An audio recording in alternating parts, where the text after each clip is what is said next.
এবং কুল বাণিজ্যিকভাবে উৎপন্ন হচ্ছে আমাদের মিরসরাই, ফটিকছড়ি, হাটহাজারী থেকে শুরু করি বোয়ালখালী প্রায় উপজেলাতে কম বেশি আছে বাগান।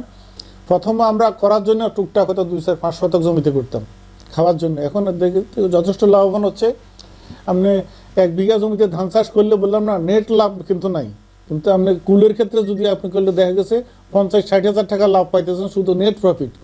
খরচ হওয়ার পরও নেট প্রফিট পাইতেছেন 50-60 হাজার টাকা, কোথাও কোথাও 1 লক্ষ টাকা লাভ পাইতেছি মাত্র 1 বিঘা জমি থেকে। এটা বিরাট ব্যাপার না? অতএব কুল চাষের আবাদটাও এই কারণে কৃষক লাভবান হচ্ছে দেখে গত বছরের তুলনায় বিভিন্ন উপজেলা কুলের আবাদও আমাদের বাড়তেছে। এতে কুলের চাহিদার সমস্যার সমাধানের সাথে পুষ্টি সমস্যার সমাধান আমাদের হচ্ছে।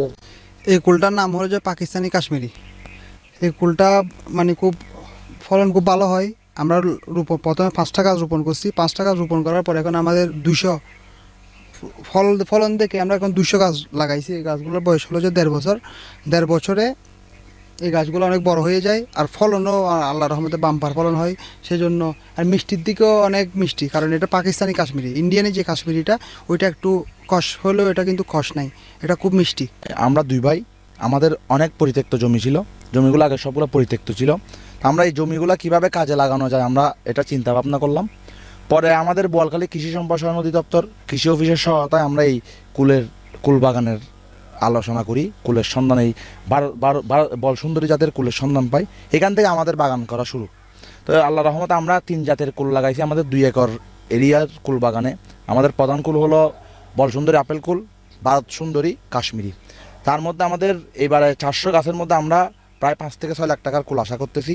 এবার আমাদের ফলনও মাশাআল্লাহ খুব ভালো হয়েছে, আর দামও খুব ভালো আছে। এবার সীতাকুণ্ড উপজেলাতে প্রায় 120 হেক্টর জমিতে বড়ই চাষ হয়েছে। এখানে উল্লেখযোগ্য বড়ইগুলো দেশি বড়ই এবং সাথে সাথে আপেল কুল, বলসুন্দরী বড়ই, ভারত সুন্দরী বড়ই। তবে বলসুন্দরী বড়ইটার সাইজটা অনেক বড় হয় এবং খেতেও মিষ্টতা অনেক বেশি সুস্বাদু, যে কারণে এটার পপুলারিটি বাড়ছে। এবং আরেকটি বিষয় হচ্ছে যে এই এলাকাতে যে পণ্যটা উৎপাদন হয় সেটা স্থানীয় বাজারে টাটকা অবস্থায় যখন আসে তখন এটা ক্রেতারা খুব দ্রুত নিয়ে নেয়, এবং যদি 10 টাকা বেশিও হয় তাও নেয়।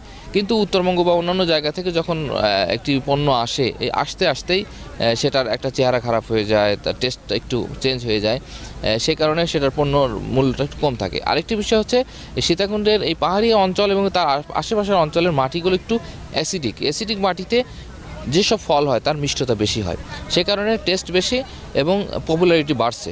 তো আশা করছি এই কুলের চাষটা আরও বৃদ্ধি পাবে।